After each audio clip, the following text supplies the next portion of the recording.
Student study classes पे आप सभी स्टूडेंट का बहुत बहुत स्वागत है। आज हम क्लास 10th की केमिस्ट्री में अपने दूसरे लेक्चर में लेकर आए हैं। चलिए देखते हैं कि हाई स्कूल में क्या क्या है हमारी केमिस्ट्री में। तो हमने इससे पहले आपको कुछ अपक्रियाएं बताई थी, आज फिर से लेकर आए हैं। कुछ अपक्रियाएं हैं, चलिए देखते हैं कौन कौन सी अपक्रियाएं हैं और इम्पॉर्टेंट अपक्रियाएं भी हैं। पहला अपक्रिया है अपघटन अपक्रियाएं। अपघटन अपक्रियाएं क्या होती हैं? अपघटन अपक्रियाएं चलिए देखते हैं। वह अनुत्क्रमणीय अभिक्रिया जिसमें किसी पदार्थ के अणु दो या दो से अधिक सरल अणुओं में विभाजित हो जाती हैं, तो अभिक्रिया अपघटन अभिक्रिया कहलाती है।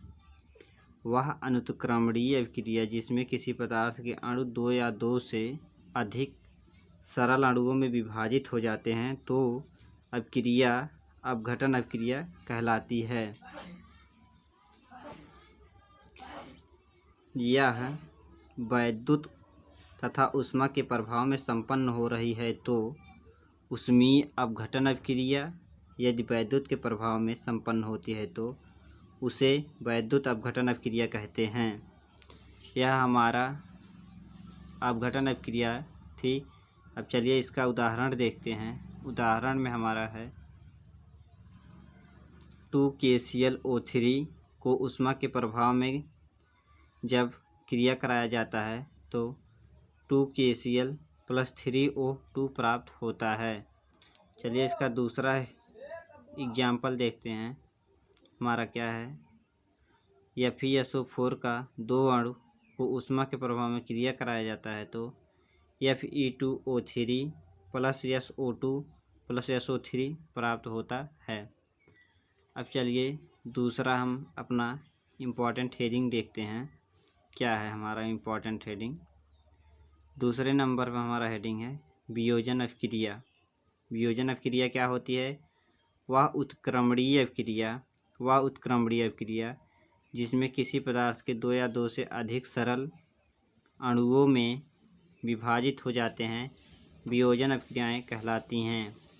यदि वियोजन अभिक्रिया ऊष्मा के प्रभाव में संपन्न होती है तो उसे ऊष्मीय वियोजन अभिक्रिया कहते हैं।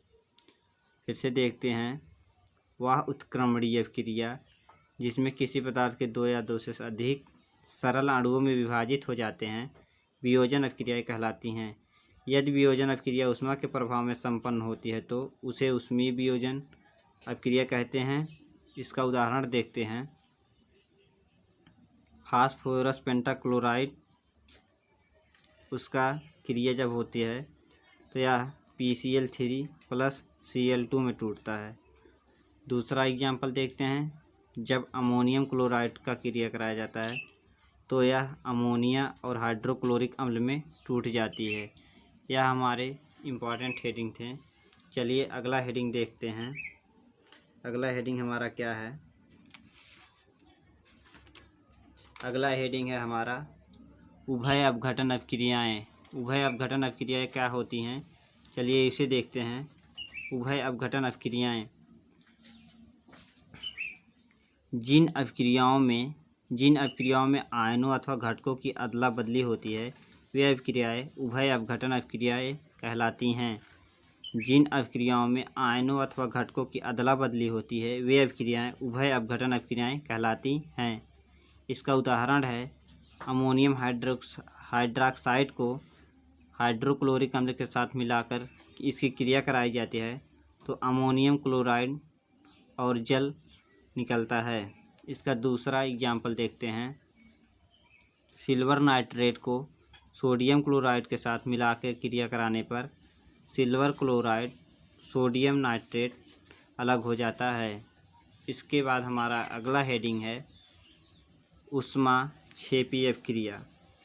ऊष्माक्षेपी अभिक्रिया क्या होती है? वे अभिक्रियाएं जिसमें ऊष्मा निर्मुक्त होती हैं ऊष्माक्षेपी अभिक्रियाएं कहलाती हैं। वे अभिक्रियाएं जिसमें ऊष्मा निर्मुक्त होती हैं ऊष्माक्षेपी अभिक्रियाएं कहलाती हैं। जैसे इसका हम एग्जाम्पल देख लेते हैं। हाइड्रोजन तथा ऑक्सीजन गैसों की अभिक्रिया से जल बनने की क्रिया में ऊष्मा निकलती है। हाइड्रोजन तथा ऑक्सीजन गैसों की अभिक्रिया से जल बनने की क्रिया में ऊष्मा निकलती है। 4 ग्राम हाइड्रोजन और 32 ग्राम ऑक्सीजन अभिक्रिया करके 36 ग्राम जल बनाते हैं और 136.8 किलो कैलोरी ऊष्मा निकलती है। चलिए अब इसे देखते हैं किस प्रकार बनता है हमारा। हाइड्रोजन के 2 अणु लिए और ऑक्सीजन को क्रिया कराने पर हमारा जल प्राप्त हुआ, जिसका 2 अणु प्राप्त होता है और 136.8 किलो कैलोरी की ऊष्मा निर्मुक्त होती है। यह हमारा था ऊष्माक्षेपी अभिक्रिया। चलिए अब देखते हैं ऊष्माशोषी अभिक्रियाएँ क्या होती हैं। ऊष्माशोषी अभिक्रियाएँ वे अभिक्रियाएँ जिसमें ऊष्मा अवशोषित होती हैं, ऊष्माशोषी अभिक्रियाएँ कहलाती हैं। वे अभिक्रियाएँ जिसमें ऊष्मा अवशोषित होती हैं, ऊष्माशोषी अभिक्रियाएँ कहलाती हैं। ऊष्माशोषी अभिक्रियाएँ के उदाहरण देखते हैं। जैसे नाइट्रोजन तथा ऑक्सीजन गैसों की अभिक्रिया से नाइट्रिक ऑक्साइड गैस बनने की क्रिया में ऊर्जा अवशोषित होती है। नाइट्रोजन तथा ऑक्सीजन गैसों की अभिक्रिया से नाइट्रिक ऑक्साइड गैस बनने की क्रिया में ऊर्जा अवशोषित होती है। चलिए आगे देखते हैं।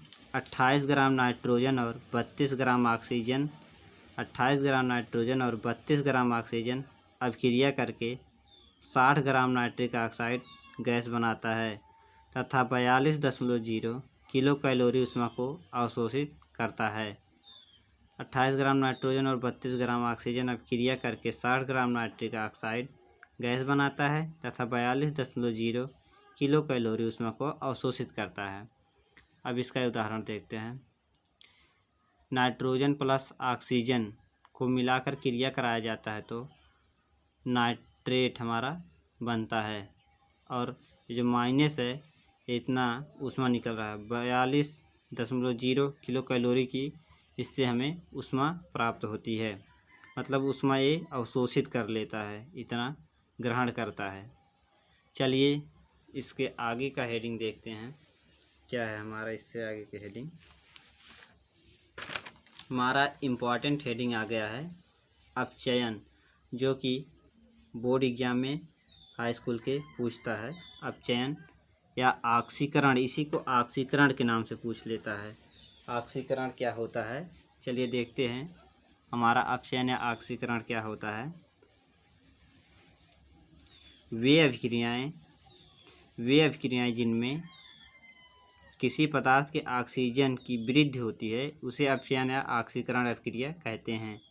वे अभिक्रियाएं जिनमें किसी पदार्थ के ऑक्सीजन की वृद्धि होती है उसे अपचयन या ऑक्सीकरण अभिक्रियाएं कहते हैं। जैसे एग्जाम्पल देख लेते हैं इसका। कापर चूर्ण को गर्म करने पर उसकी सतह काली पड़ जाती है। कापर चूर्ण को गर्म करने पर उसकी सतह काली पड़ जाती है। कापर ऑक्सीजन के साथ मिलकर कापर ऑक्साइड बनाता है। अब चलिए इसका रिएक्शन देख लेते हैं। जब हम कापर के दो अणु को ऑक्सीजन से मिलाकर गर्म करते हैं, इसको मिलाकर गर्म करने पर हमारा कैल्शियम ऑक्साइड के 2 अणु प्राप्त होते हैं और कापर में ऑक्सीजन की वृद्धि हो जाती है। यहाँ पर हमारा कापर अलग था, यहाँ पे क्रिया कराने पर कापर की वृद्धि हो गई है हमारे इस अभिक्रिया में। इसके बाद हम देखते हैं हेडिंग है अपचयन या ऑक्सीकारक अभिक्रियाएं। अपचयन या ऑक्सीकारक अभिक्रियाएं क्या होती हैं। वे अभिक्रियाएं जिनमें अभिक्रिया के दौरान किसी पदार्थ से ऑक्सीजन की कमी होती है उसे अपचयन या ऑक्सीकारक अभिक्रियाएं कहते हैं।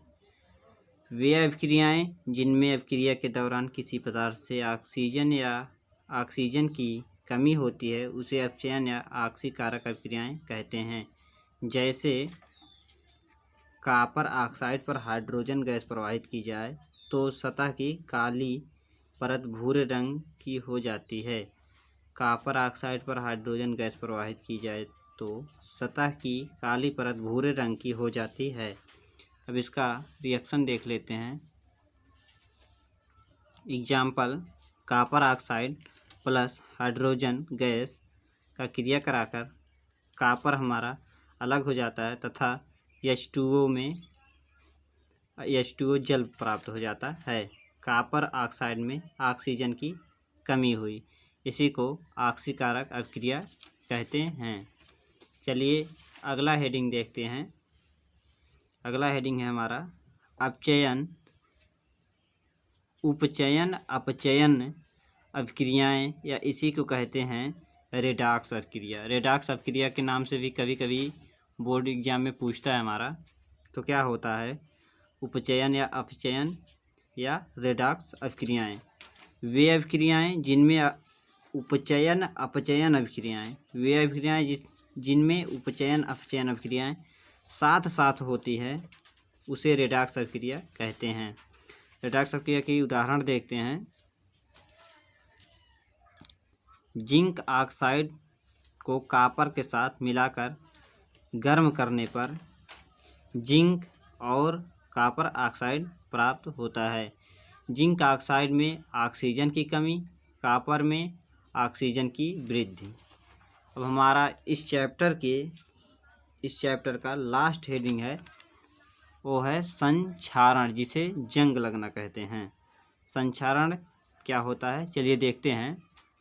जब कोई धातु नमी और वायु के संपर्क में रहता है तब वह धातु धीरे धीरे गलने लगती है, इस क्रिया को संक्षारण कहते हैं।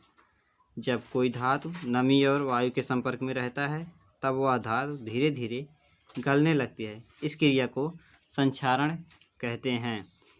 इस चैप्टर का हमारा यह लास्ट हेडिंग था। अगले वीडियो में हम आपको दूसरे चैप्टर की वीडियो लेकर आएंगे, तो हमारा जो भी चैप्टर होगा उसे हम अगले वीडियो में कवर करेंगे। तो अगर यह वीडियो आपको अच्छा लगा हो तो हमारे चैनल को सब्सक्राइब करना ना भूलें और अपने दोस्तों में भी शेयर करें और कमेंट में बताएं कि आपको यह वीडियो कैसा लगा।